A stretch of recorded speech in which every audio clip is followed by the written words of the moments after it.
नमस्कार दोस्तों। आज से हम लोग एक नए लेशन की शुरुआत कर रहे हैं इंटरव्यू प्रोग्राम को लेके इंटरव्यू को लेके। तो बीपीएससी ऑडिटर मेंस में जो भी स्टूडेंट पास आउट हो जाएंगे, जो भी पास होंगे, उसे इंटरव्यू देने ही होंगे। और मैंने पहले ही कहा था कि जिस किसी भी स्टूडेंट का एवरेज से थोड़ा भी अगर बेहतर गया है तो उसे इंटरव्यू की प्रिपरेशन ज़रूर से ज़रूर स्टार्ट कर देना चाहिए। और इस वीडियो के लास्ट तक में मैं एक अपडेट भी दूंगा ऑडिटर मेंस को लेके। ठीक है। तो सबसे पहला बात तो ये है कि आज के जो वीडियो है ना, इंटरव्यू को ही लेकर ही वीडियो है। लेकिन ये इतना इम्पोर्टेंट वीडियो है, चाहे वो कोई भी ऑप्शनल के हों। ठीक है, ऑडिटर के कोई भी ऑप्शनल के लिए हैं, उनके लिए ये जो आज के वीडियो है बहुत ज़्यादा इम्पोर्टेंट रोल है। ठीक है, इम्पोर्टेंट रोल प्ले करेंगे। क्यों? अभी आपको पता लग जाएगा कि ये वीडियो क्यों इतना इम्पोर्टेंट है। ठीक है, तो इसके लिए मैं आपको एक बात बता दूं। सबसे पहले ये आपको जानकारी होगा ही, लेकिन मैं आपको ये बता दूं कि जैसे ही आपका मेंस का रिज़ल्ट आता है, ठीक है, मेंस के रिज़ल्ट आने के बाद जो भी स्टूडेंट क्वालिफ़ाई करते हैं इंटरव्यू के लिए, तो इंटरव्यू की डेट आने के बाद फिर ठीक है, जब आप इंटरव्यू देने के लिए जाएँगे तो वहाँ पे एक टैफ दिया जाएगा, डिटेल एप्लीकेशन फॉर्म। वो फॉर्म आपसे भराया जाएगा। तो ये फॉर्म जो आपसे भराया जाएगा, तो ये फॉर्म से ही डिसाइड होगा कि आपका इंटरव्यू किस दिशा की ओर जाएगा। ठीक है, आपके इंटरव्यू आपके हाथ में है। आप किस दिशा, आप किस डायरेक्शन की ओर लेके जा रहे हैं, ये आप खुद तय करेंगे। आप इंटरव्यू में बर्बाद होंगे या आप इंटरव्यू में आबाद होंगे, ये सारा का सारा चीज़ आपके हाथ में है। क्यों? मैं आपको बता दूं एक बात कि देखिए, फैक्चुअल क्वेश्चन या कोई भी क्वेश्चन वो तो होंगे ही, जो भी क्वेश्चन पूछेंगे क्वेश्चन तो होंगे ही। लेकिन दो तीन चार चीज़ें जो है ना इम्पोर्टेंट है, बहुत ज़्यादा इम्पोर्टेंट है। ठीक है, आपकी कम्युनिकेशन स्किल कैसा है। ठीक है, कम्युनिकेशन स्किल कैसा, आपका टायर कैसा, आपका पहनावा कैसा है। इन सारी चीज़ पर अभी से ये अचानक बदलाव नहीं हो सकता है इन सारी चीज़ों में। इनको अभी से आपको बदलाव करने होंगे। ये तो आपकी फर्स्ट बात हो गया। सेकेंड बात क्या है ना, इंटरव्यू के लिए जिस स्टूडेंट का डैफ क्लियर है, जिस स्टूडेंट का डिटेल एप्लीकेशन फॉर्म्स क्लियर है, ठीक है, उन और उनकी उनसे जुड़ी हुई जो भी क्वेश्चन है, ठीक है ना, वो सारा कॉन्सेप्ट अगर क्लियर है तो उसका इंटरव्यू सही जाना ही है। ठीक है, 100% सही जाना है। क्यों? क्योंकि अगर आज आज अगर आपसे पूछा गया कोई भी फैक्चुअल क्वेश्चन पूछा गया, ठीक है, तो वो फैक्चुअल क्वेश्चन अगर आपको नहीं आता है तो कोई, सॉरी सर, बहुत अच्छा आंसर है, ठीक है, कोई प्रॉब्लम नहीं है। लेकिन conditional question, situational based question और आपसे डेप्थ से जुड़े हुए क्वेश्चन अगर आप आंसर नहीं देते हो तो ये आपके लिए बहुत बड़ा घातक सिद्ध होगा। ठीक है, और जहाँ तक मुझे पता है, मेरे एक्सपीरियंस के हिसाब से, मेरे इंटरव्यू देने के एक्सपीरियंस से मैं आपको बता दूं कि डैफ बहुत ज़्यादा इम्पोर्टेंट, इसीलिए मैंने पहला वीडियो डैफ से रिलेटेड लाया। तो आप लोग कहेंगे ये डैफ होता क्या है। ठीक है, तो मैं बता दूं डैफ आपको क्या होता है। आप अपने घर पे क्या करेंगे, अभी इंटरव्यू की शुरुआत कैसे करेंगे। आप एक पेज लेंगे, कॉपी लेंगे, कॉपी या एक पेज लेंगे। ठीक है, उसमें जो वहाँ पे क्वेश्चन पूछे जाते हैं, एक फॉर्म जो फिलअप कराया जाता है, वो क्या उन सब मतलब कि कौन सा फॉर्म फिलअप कराया जाता है, उसमें क्या क्या लिखा होता है, उन सारी चीज़ों को आप क्या करेंगे, कॉपी में नोट डाउन करेंगे। तो वो कौन सी चीज़ें कॉपी में नोट डाउन करेंगे, मैं आपको बताऊंगा कौन सी चीज़ें, और उनसे जुड़ी हुई क्वेश्चन क्या क्या बन सकते हैं। ठीक है, उन सारे क्वेश्चनों को आप खुद घर से जो है ना अच्छे से तैयार करके तब जाए, ताकि वहाँ पे जो भी क्वेश्चन पूछे तो किसी तरह की कोई परेशानी आपको ना हो। ये आपका पहला वर्क होगा। ठीक है, डैप से रिलेटेड पहला वर्क होगा। तो सबसे पहला क्या होता है, जैसे ही आपको वो एप्लीकेशन फॉर्म मिलेगा, उसमें पहला नाम लिखा होता है, पहले एक कॉलम बना होता है नेम, यानी आपका नाम क्या है। तो आपसे नेम से रिलेटेड क्वेश्चन भी होंगे, तो वो मैं आपको बाद में बताता हूँ। तो पहला कॉलम होता है नाम। आपका नाम क्या है उसे आपको कैपिटल लेटर में लिखना होता है। उसके बाद आपका फादर्स नेम क्या है। ठीक है, आपके फादर्स नेम को जो है वो लिखने होंगे कि उसके फादर्स नेम क्या है। उस फादर्स नेम के बाद वो एड्रेस आता है। ठीक है, आप कहाँ रहते हैं।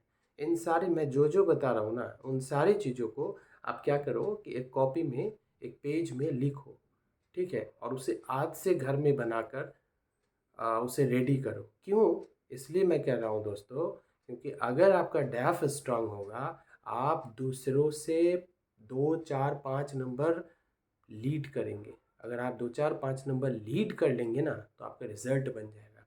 इसीलिए मैं सबसे पहला इम्पोर्टेंट बोलता हूँ, इस फॉर्म को बहुत अच्छे से आपको घर से तैयार करके जाने होंगे, ठीक है। तो सबसे पहले अपना नाम, फिर फादर्स नेम, फिर आपका एड्रेस क्या है वो एड्रेस, ईमेल आईडी है तो ईमेल आईडी, मोबाइल नंबर, उसके बाद आपका मैरिजुअल स्टेटस क्या है, ठीक है, आप विवाहित हैं या अविवाहित हैं, आपकी कम्युनिटी क्या है, आप कौन से कास्ट से बिलोंग करते हैं, ठीक है। तो ये सब है। उसके बाद आपके हॉबीज़ क्या है, बहुत इम्पोर्टेंट है कि आपके हॉबीज़, ये मत सोचिएगा कि ऑडिटर का एग्ज़ाम है, ठीक है, तो ये इतना बड़ा, ये गलत फहमी में नहीं रहना है। ऑडिटर के एग्ज़ाम है तो क्या हो गया, ये ले कौन रहे हैं, ये आयोग ही ले रहे हैं, ठीक है। ये दूसरों की बातों के बहकावों में मत आना है कि ये ऑडिटर का एग्ज़ाम है, इतना ज़्यादा हाई फाई नहीं होगा, से कुछ नहीं होगा। ये आयोग ही लेंगे, वही बोर्ड मेंबर इम्तियाज़ सर, जो उनके बोर्ड के मेंबर हैं, दीप्ति मैम जो हैं, वही लोग रहेंगे। तो उन लोगों का पूरा अथॉरिटी है, वो क्वेश्चन करेंगे। दूसरों के बात और बहकावे में कभी मत जाइएगा दोस्तों, ठीक है। अपने अगर इस जॉब को पाना है, ठीक है, तो मैं बार बार, मेरी पहली प्राथमिकता जो है वो डैफ है, उसको स्ट्रॉन्ग कीजिए। आप देखेंगे आपके रिज़ल्ट, ठीक है, बहुत अच्छा रोल प्ले करेगा। आपका कम्युनिकेशन स्किल बहुत अच्छा होना चाहिए, आप में पोलाइटनेस होना चाहिए, ठीक है। इन सारे चीज़ों को, आपके बिहेवियर, आपकी अटायर, ये सारे चीज़ एक दिन में बदलाव नहीं हो सकते हैं, मैं बार बार कह रहा हूँ। इसीलिए आप अभी से इसके लिए आप प्रिपरेशन कीजिए, ठीक है। तो मैंने क्या क्या कहा था, नेम, ईमेल आईडी, आपका डीओबी क्या है, डेट ऑफ बर्थ क्या है, आप किस कास्ट से आते हैं, मैरिजुअल स्टेटस क्या है, एड्रेस, देखिए कास्ट वहाँ पे बोला नहीं जाता है, कास्ट क्यों मैंने बोला मैं बताऊँगा। आपका एड्रेस क्या है, ठीक है, वो आपकी कम्युनिटी क्या है वो आपको बताना है। उसके बाद आपके हॉबीज़ क्या है, ठीक है, और फिर आपके ऑप्शनल सब्जेक्ट क्या है, आपके बैकग्राउंड सब्जेक्ट क्या है, ठीक है। इन सारी चीज़ों को, मैंने जो जो बोला, इन सारी चीज़ों को अपनी कॉपी में नोट डाउन कीजिए और खुद से इसको लिख के तैयार कीजिए कि आप, मेरी हॉबीज़ क्या है, ठीक है, आपके ऑप्शनल सब्जेक्ट क्या है, उन्हें खुद से लिखिए।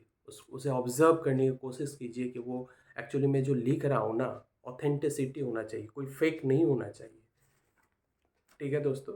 अब मैं आपको बताता हूँ इन सारी चीज़ों से रिलेटेड क्वेश्चन बनते कैसे हैं, ठीक है। इन सारी चीज़ों से रिलेटेड, जैसे आपका नाम पूछा जाएगा, आपका नाम अगर फेमस नाम है, कुछ भी, कोई भी नेम अगर आपका फेमस है, जैसे किसी का नाम है महेंद्र महेंद्र सिंह धोनी, यानी महेंद्र सिंह नाम है, तो उनसे क्वेश्चन पूछेंगे कि महेंद्र सिंह के नाम से कोई पर्सनालिटी है क्या, पूछ सकते हैं, ठीक है। मैं ऐसे ही हवा में बात नहीं कर रहा हूँ, ठीक है, पूछा गया है, ठीक है। हमारे बहुत सारे मित्र हैं, इंटरव्यू दिए, मैं खुद दिया हूँ, मैं उसी एक्सपीरियंस से बता रहा हूँ। दूसरों के भड़काव में मत जाइए कि मैं एक ऑप्शनल को तैयार करके मैं चले जाऊँगा और मैं इंटरव्यू क्वालिफाई कर लूँगा, ठीक है। ऑप्शनल तैयार करके जाके आप इंटरव्यू क्वालिफाई कर लेंगे, ज़रूरी नहीं है। तो इंटरव्यू को तैयार करने के लिए 3 मूलभूत चीज़ों को जिस स्टूडेंट ने तैयार कर लिया, उसका इंटरव्यू बहुत बेहतर जाएगा। और फिर आप लोग कहेंगे, तो अगर आप इंटरव्यू दिए हैं तो आप सफल ही क्यों नहीं हैं? लोग असफलता से ही सफल होने के लिए जो रास्ते होते हैं ना, उनके होते हैं, ठीक है। 100% मैं असफल हुआ हूँ, ठीक है, तो कोई बड़ी बात नहीं है। मैं उसी असफलता से कुछ सीखा हूँ, मैं उसी को आपको डिलीवर करने का कोशिश कर रहा हूँ, ठीक है। तो आपके नेम से रिलेटेड क्वेश्चन होंगे, उसके बाद आपकी ईमेल आईडी से रिलेटेड क्वेश्चन होंगे। किस तरीके के क्वेश्चन होंगे, मैं एक बहुत अच्छी तरीके से मैं बात करूँगा, कोई प्रॉब्लम वाली बात नहीं है। आपका डीओबी बहुत इम्पोर्टेंट है, आपका डीओबी कुछ स्पेसिफिक तो नहीं है, आप किस कास्ट से आते हो उसे भी ये कर लो, आपकी किस कम्युनिटी क्या है। अगर आप ईबीसी से आते हैं तो एनसीएल के थ्योरी को आप देख लो, एक्सट्रीम बैकवर्ड क्लास क्या है, ठीक है। उसके बाद इनसे रिलेटेड कोई केस हुए हैं क्या, ठीक है, उन सारी चीज़ों को देख लीजिए। आपकी एड्रेस, एड्रेस में क्या है कि आप जिस जगह पे रहते हो, ठीक है? वहाँ पे किस-किस चीज़ की कमी है, वो देखो। वहाँ कौन कुछ इम्पोर्टेंट प्लेसेस हैं या नहीं है, उनके बारे में बहुत गहराई से अ, आपको उस पर वर्क करने होंगे। आप जहाँ पे भी रहते हैं, उसके आस-पास की सारी चीज़ों को आपको जानने होंगे।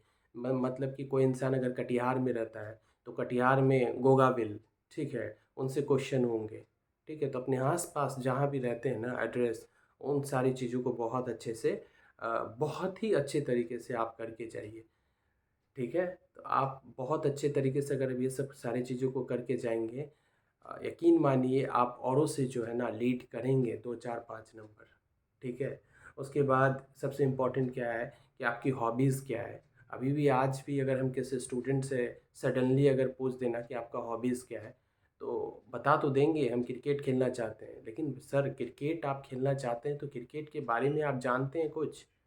क्रिकेट का हिस्ट्री, सिविक्स, ज्योग्राफी कुछ तो जानिएगा, उसकी एबीसी तो जानेंगे ना। तो हॉबीज़ अपने मन से नहीं हो जाता है, जो भी हॉबीज़ डालेंगे उससे क्वेश्चन अराइज होगा। ये क्वेश्चन अराइज करने का अथॉरिटी आपने ही दिया है, ठीक है? कैसे? आपने डैफ में जो भरा है वही तो क्वेश्चन कर रहे हैं। अगर आप अपने डैफ में हॉबीज़ में भरा है डांसिंग, तो आपसे डांसिंग से ही रिलेटेड क्वेश्चन होंगे।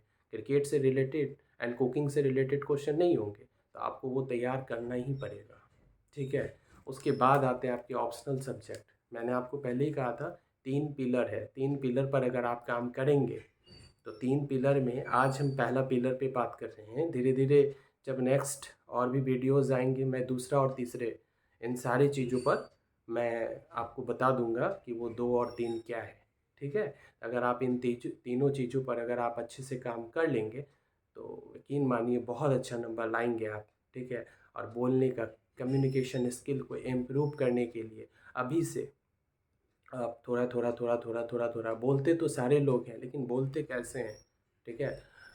उनका वे कैसा होना चाहिए, उन सारी चीज़ों पर आपको काम करने की बहुत ज़्यादा ज़रूरत है, ठीक है?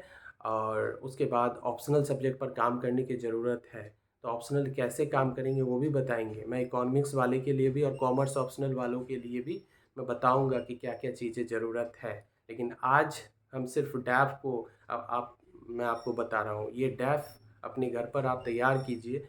और मैं तो ये आज एक छोटा-सा बेसिक बता रहा हूँ कि इसे कैसे-कैसे तैयार करेंगे। मैं कल क्या करूँगा और नेक्स्ट वीडियो में क्या करेंगे कि ये जो डैप से रिलेटेड, नेम से रिलेटेड क्या-क्या क्वेश्चन हो सकते हैं, एड्रेस से, एबीसी अगर कोई है, एससी कोई है, तो इनसे रिलेटेड क्वेश्चन हम क्या-क्या हो सकता है, उन सारी चीज़ों को जो है मैं आपको बताऊँगा। आज तो एक मोटा-मोटा तौर पर मैं बताया कि हॉबीज़ क्या-क्या होना चाहिए। एक पूरा स्ट्रक्चर करके बताएँ कि वो जो फॉर्म आपको दिया जाता है उस फॉर्म में क्या-क्या है।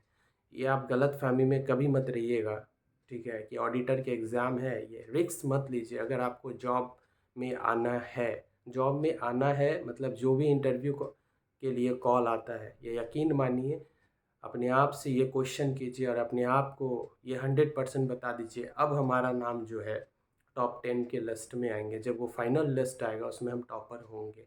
तो टॉपर होने के लिए आपको जो ऑर्डिनरी इंसान है उससे थोड़ा-सा हट कर काम करना होगा, तब आपका रिज़ल्ट एक्स्ट्राऑर्डिनरी हो सकता है। ठीक है?